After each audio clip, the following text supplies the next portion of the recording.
Hi folks, Mark Butler here again with another video covering our training. This is a long one, just bear with me. Today I want to share with you the basic premise around what to do if you suspect someone is in crisis or maybe suicidal. And this is the one subject that seems to terrify most leaders, and it's because of the stigma and the secrecy surrounding the topic has suppressed any conversation in the past. But it needn't be that difficult.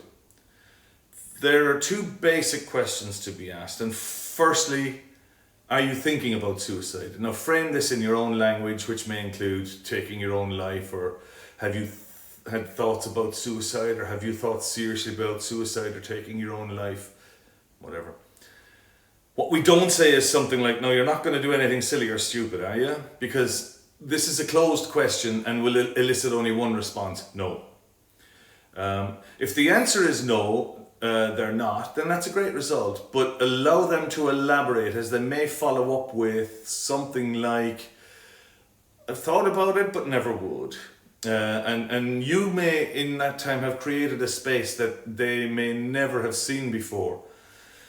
And that is someone who can support them in their distress. So you move from here to asking what you can do to support them to get some help. Secondly, if their answer is yes, they have thought or are thinking about it, your next question then is, do you have a plan?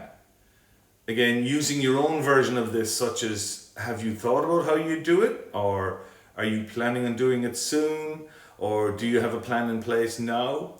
And if this is the case, you now have a crisis that needs attention. They may say, please don't tell anyone. But you're not obliged to do that. We're now talking about somebody's life in danger and all bets are off. Make a judgment about who to contact. It may be your line manager or HR or your managing director or the emergency services. But get outside help. Don't try to do this alone. They may be pissed off with you initially, but in the fullness of time, they'll likely be eternally grateful to you. Doesn't matter. And I will bet that if you came across the same situation again, you would do exactly the same thing. And that is your signal that you did the right thing by everybody.